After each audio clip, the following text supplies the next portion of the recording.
Hello, I'm Peter Whittle, and I'd like to welcome you to the very first edition of this new weekly discussion show produced by the New Culture Forum. CounterCulture will, over the coming weeks, have a panel of people talking about, first of all the new things that are happening in our culture, whether it is films or books or TV drama or music, right up to the big philosophical questions which are preoccupying us and which in some ways now obviously are shaping our culture itself. Now today we're going to be starting by looking at a film which is pretty much the biggest one out there at the moment. Joker is directed by Todd Phillips. It stars Joaquin Phoenix as Batman's most famous opponent. It's quite controversial depending on which part of the political spectrum you come from, but it's been hugely successful and made something like $1 billion at the international box office. Now I've got four people to discuss it with me today. They're all film fans. First of all, there's Anishka Kolek from the Passion for Freedom Festival in London. She's the co-founder of that. Mark Sidwell, who is deputy editor of Smith magazine. Rafe Hadelman-Koo, who's an historian and commentator, and Richard Bingley, security analyst and author. So before we start getting each other's throats about this, let's just quickly take a look at a clip from the film. Arthur, does it help to have someone to talk to?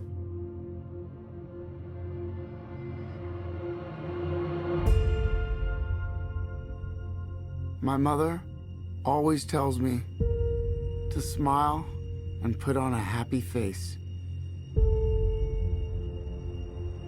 She told me I had a purpose to bring laughter and joy to the world. Hey, stop them!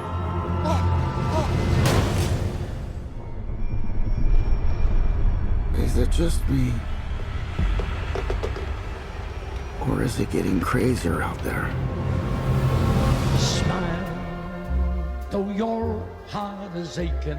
Smile, even though it's breaking. When there are clouds in the sky, you'll get by. What? If you smile to your fear and sorrow, smile, and maybe tomorrow you'll find that life is still worthwhile. What's so funny? Freak?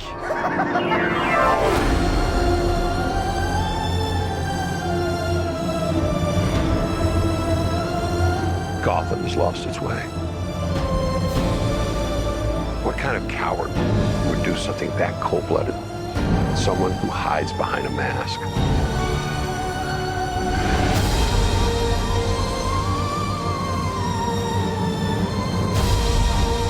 I used to think that my life was a tragedy.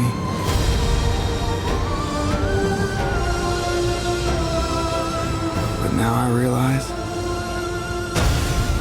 it's a comedy.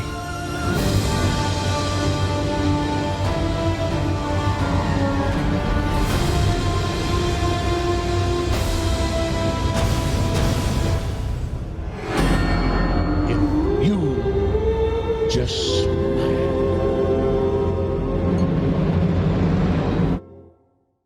I'll start, Rafe, with you actually. This movie has taken, as I said, $1 billion. Why?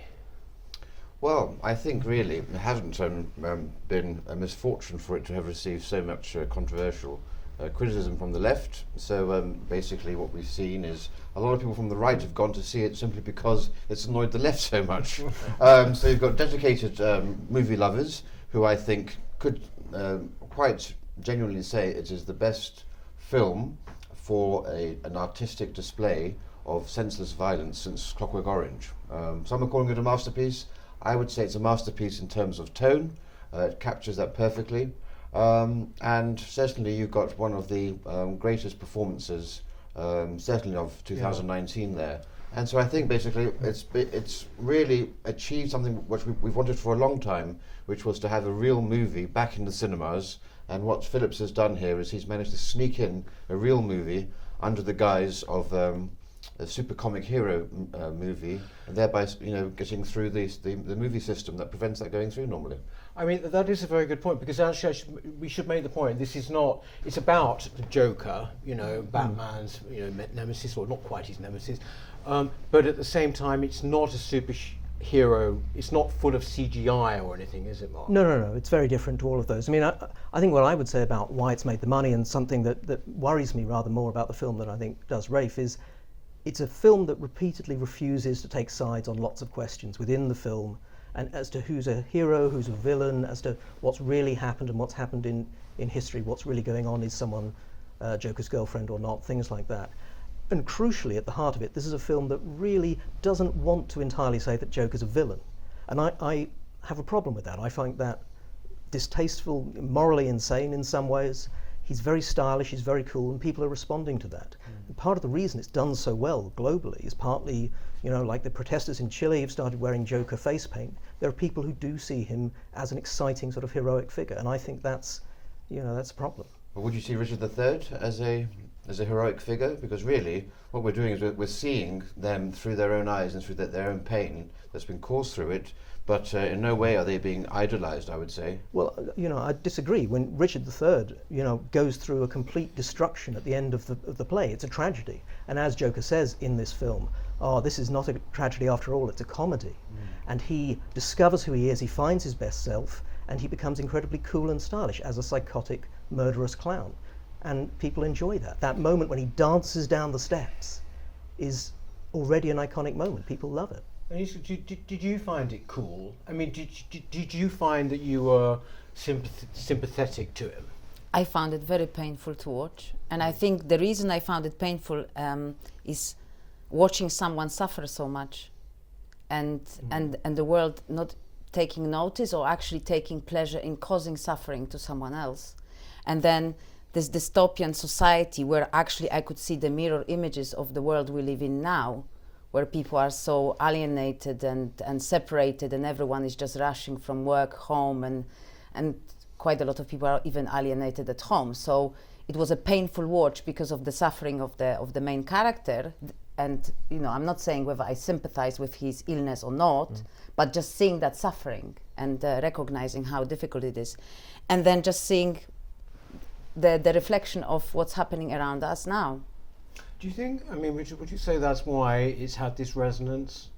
That it's picking up, he says at one point in the film, doesn't he, is it me or is it just getting crazier out there? I think the whole film resonates because, on two fronts. The first thing is what Roth said, is it's just a proper movie.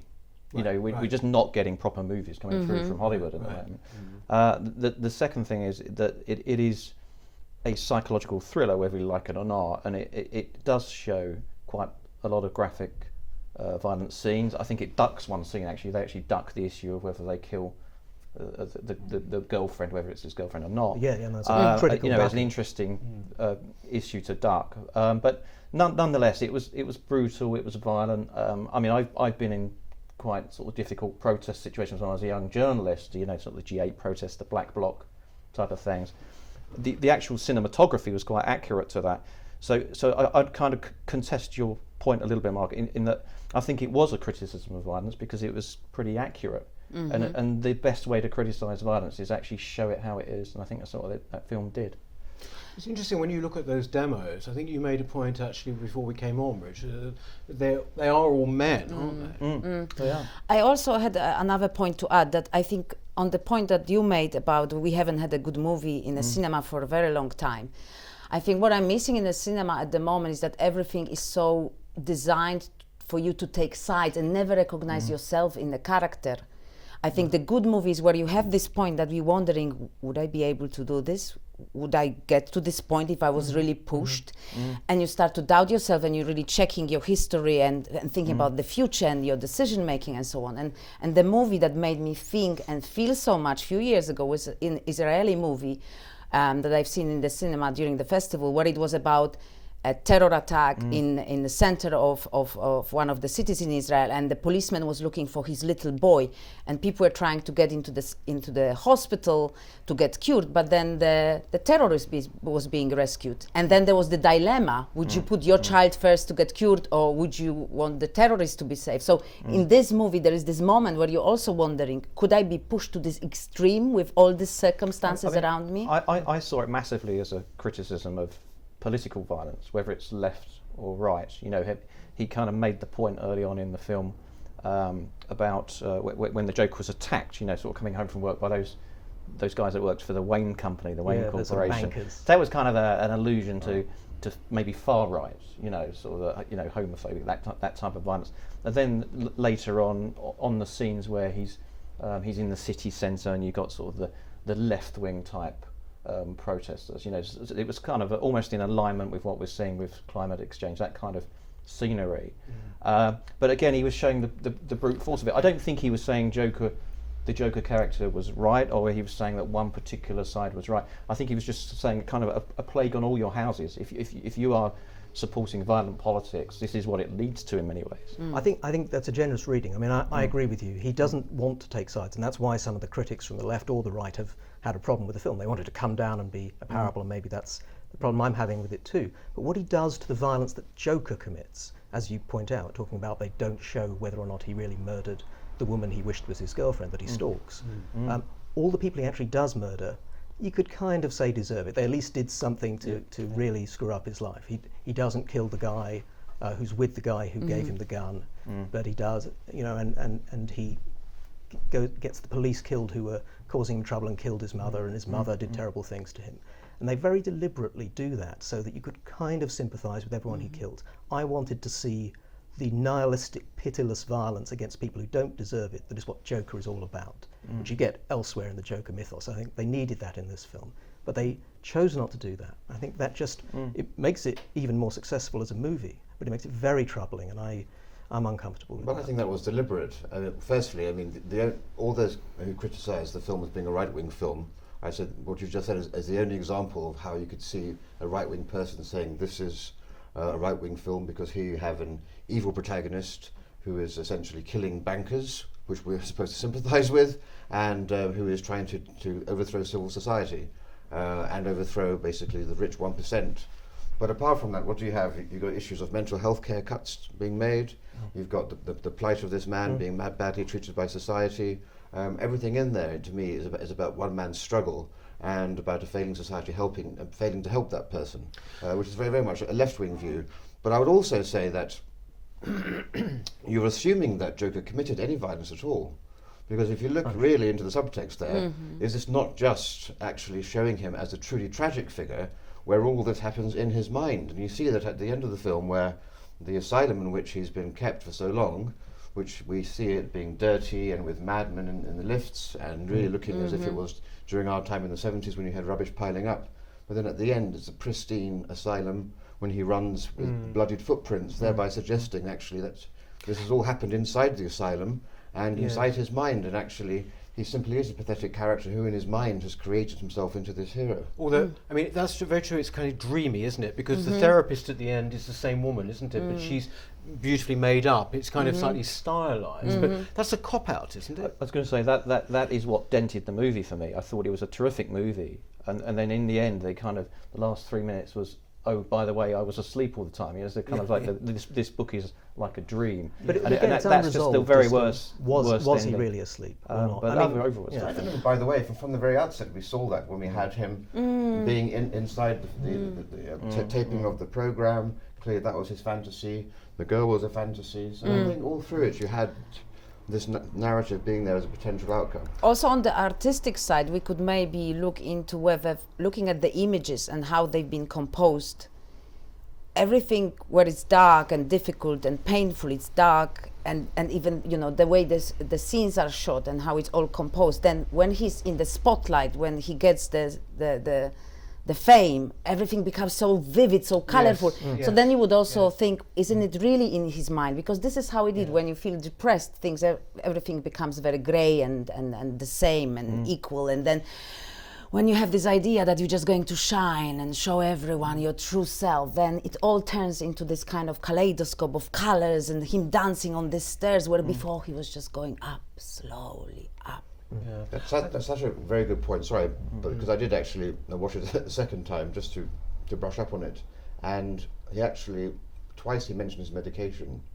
And towards the end of the film, she said, "This is going to be the last time you're going to see me, and we can't renew your prescriptions," which meant that during that last period, when he basically came out of his shell and became his true self, as you know, for many mental health sufferers, suddenly they think this is the real me. I've thrown off the drugs, and that's when he goes on to that killing spree. You know, the thing is that the basic political divide seems to be that I think you can read it either way, in the sense that, you know, the demonstrators with the clown masks, they could easily be those, you know, those what are they called now? You know, the Guy Fawkes masks. You know, those demonstrators, basically anarchists. You know, eat the rich and all the rest of it. On the other hand, you know, you've got this sort of thing whereby people are saying, oh, but this is going to inspire these young men. Is it called incels or whatever? Yeah. I mean, do you think movies actually really do make people go out and do bad things? I think it's highly unusual. You know, there's a number of academic studies around this, but usually what the studies show is that there was a kind of a mental health issue in the first place, because simply we wouldn't be able to watch any images, you know, without turning into that image. So I don't really buy that, but ultimately, when you sort of look at the background of the director and you look at the way that film was shot, I kind of can't see any bias one way or the other. I just think it was quite a strong argument against political violence. It was interesting when you talk about brightness. From my memory of that movie, the only bright scene before the end was actually when he was suffocating his mother. That hospital room was really bright, and it was the nicest room in the movie for 2 hours.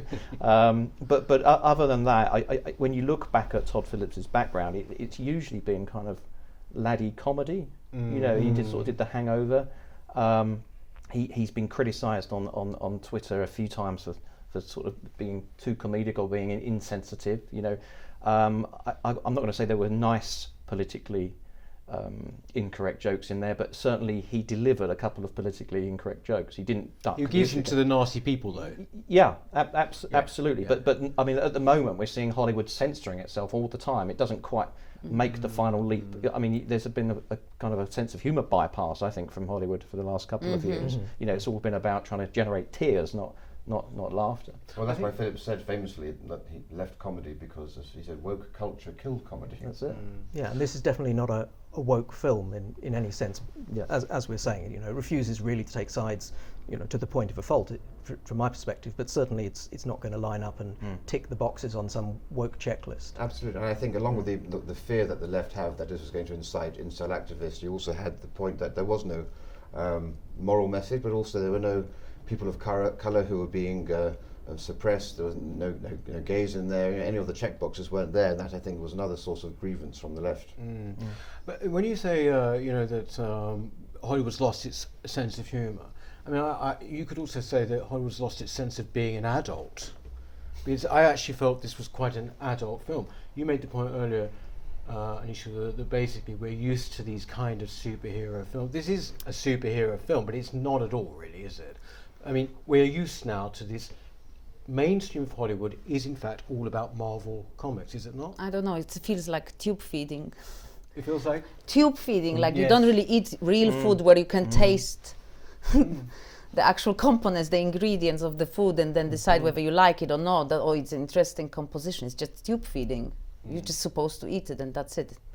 It shows you what's possible. I mean, to see something like this, but also, I mean, it's not the only example. So Logan a couple of years ago, don't know if anyone saw that. Fabulous movie, better than this, I think. Much more clever and sophisticated, morally complicated, without, you know, taking this sort of very odd position towards the villain, dealing with some very dark things, but also hugely entertaining. And it doesn't have to be that these superhero things, you know, can't be sort of fun and silly and also quite deep. I mean, the Batman the animated series, which is kind of old now in its TV, that's amazingly good. That has this fabulous, really dysfunctional, emotionally abusive relationship between the Joker and his girlfriend. It's the sort of stuff you don't get in this one. So, you know, it's not the fact that it's superhero movies, and it can be done, but a lot of it has become just for children and not sophisticated enough, except I suppose Pixar and things like that. But you can sort of understand it in the sense that when you have Netflix and so much opportunity to watch those quieter films at home, it's the big blockbusters that you want to have the surround sound and the lights and everything else on the big screen. And just the same way, I have a similar grievance with the theatre, where you see so much of the stuff that you see now is just musicals bringing together the top 10 hits or whatever band from the 50s and 60s, and that sells out. It's getting a bit better now with a few more proper plays coming in, but it's a similar phenomenon. Without wishing to sound too much like Mary Whitehouse, for younger viewers, that was someone who really didn't like smut on television and all the rest of it. This is a certificate 15. I mean, to me, it was. People are saying, "Oh, it's a shockingly violent film." I've seen more violent actually, but even so, do you think 15? I mean, that seems like. I think on the psychological level, it's a bit too low. Not even the violence, just psychology. It's R-rated in the US. I was surprised it was 15 when I saw it at the front of the film. Yes. I think it's fully justified. Just on your comment. But shouldn't it be an 18? I would say, when you got people being stabbed in the eye and that kind of thing. It was. I'm not quite sure it was an 18.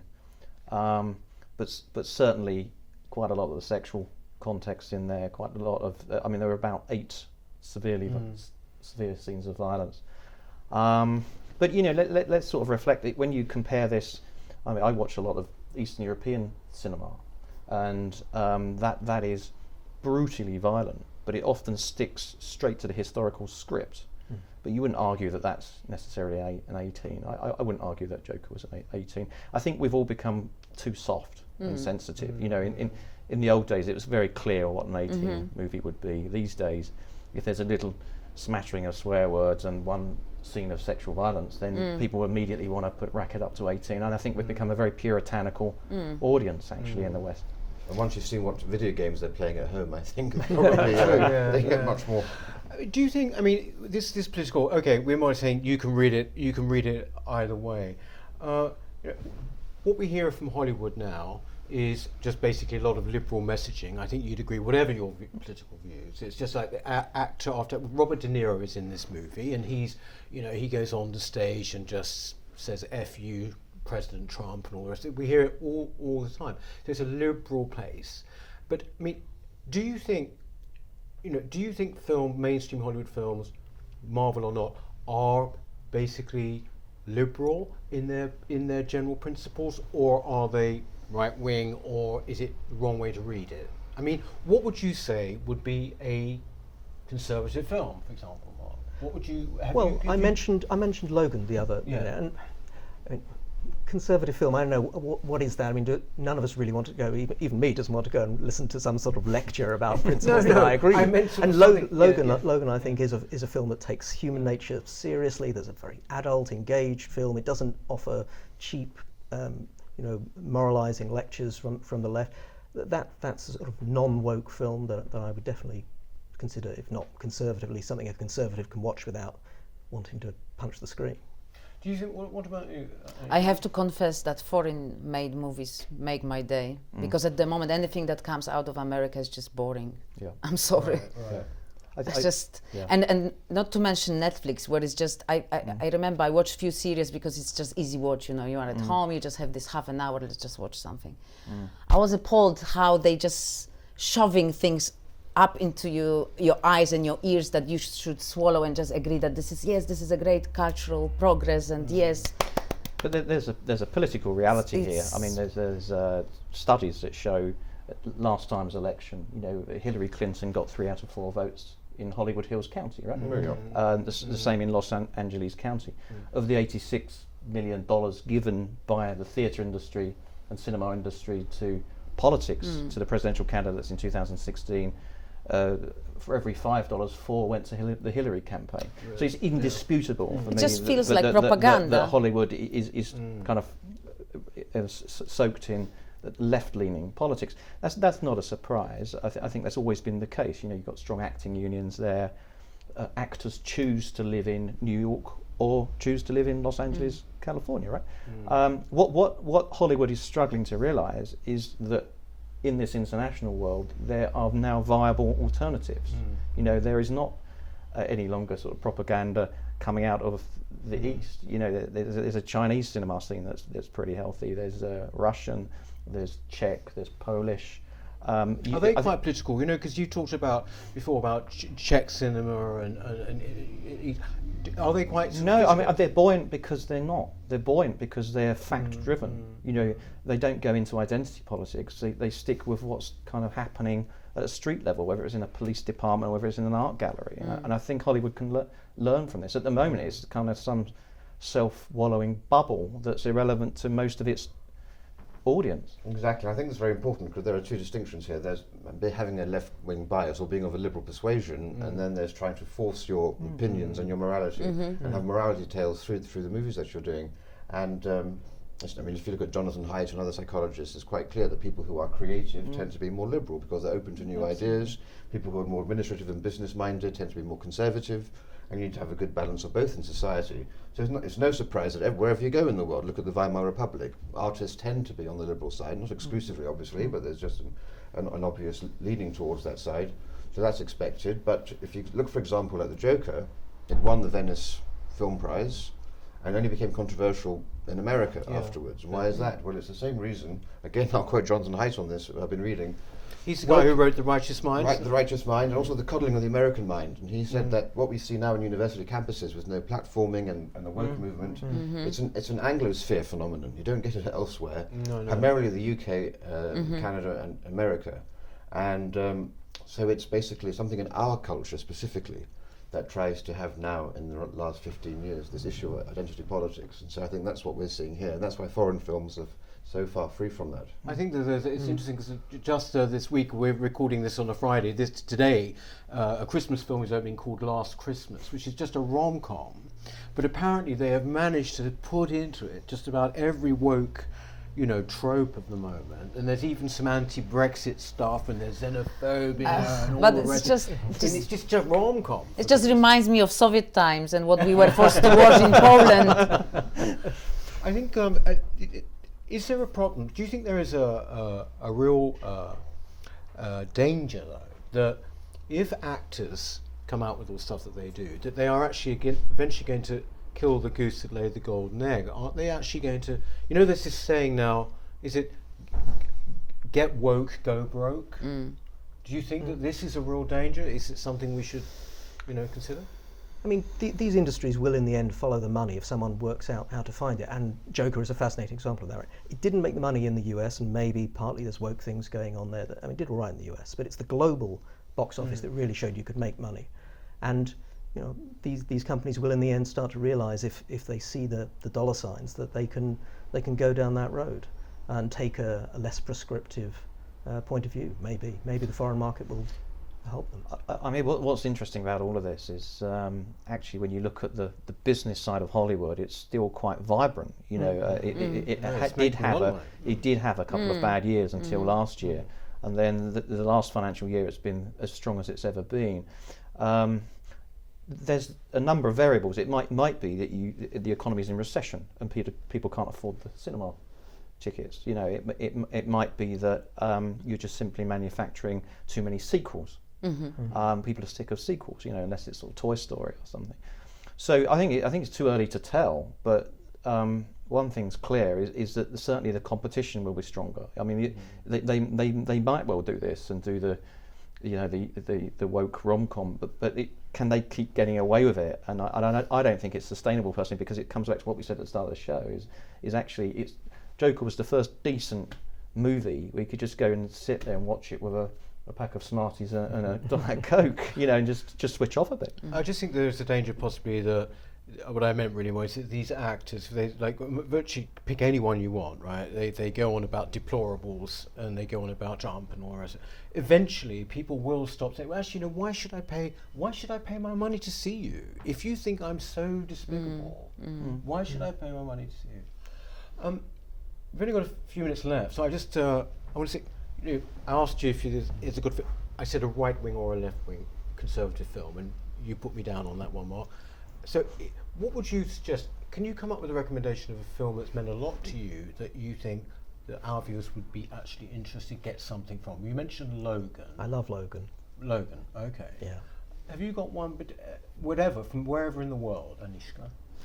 I'm a huge fan of Israeli movies at the moment, I have to say. Right. Yes, they really go straight to the bone. Anyone in particular, or? On the subject of violence Yes. and young men, last year at the Israeli Film Festival, I watched a movie about there was a poet that got fined and he had to do the service with the young offenders, disenfranchised offenders in Jerusalem.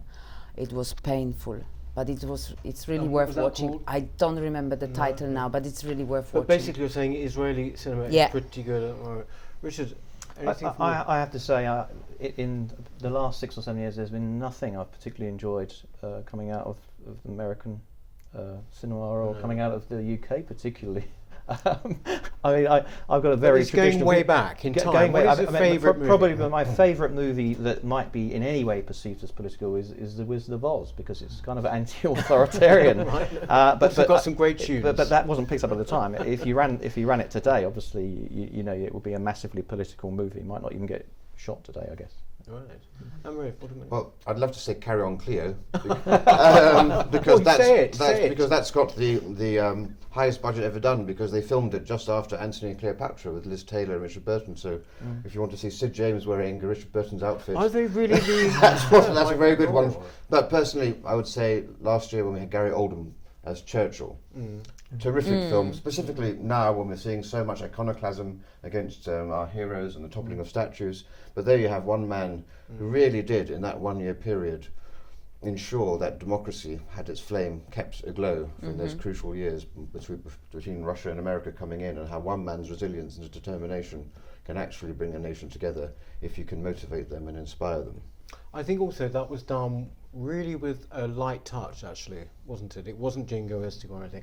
I just had my 2 pence worth. There's a movie called Seven, which is from the 1990s, which you know, has Morgan Freeman as the kind of man who knows maybe a lot, is very knowledgeable, the young cop who knows nothing and is very contemptuous of everything that's gone before. And you know, they have a battle and one comes off worse. But to me, I felt that was actually interesting, because it was talking about how previous knowledge can actually be used to actually solve something in the present. So I would say that one. But thank you very, very much for those recommendations and also for the discussion. That's our first program, but we're going to be on now regularly. So I do hope that you do watch again. It's CounterCulture, New Culture Forum. And thank you to my guests, and see you next time.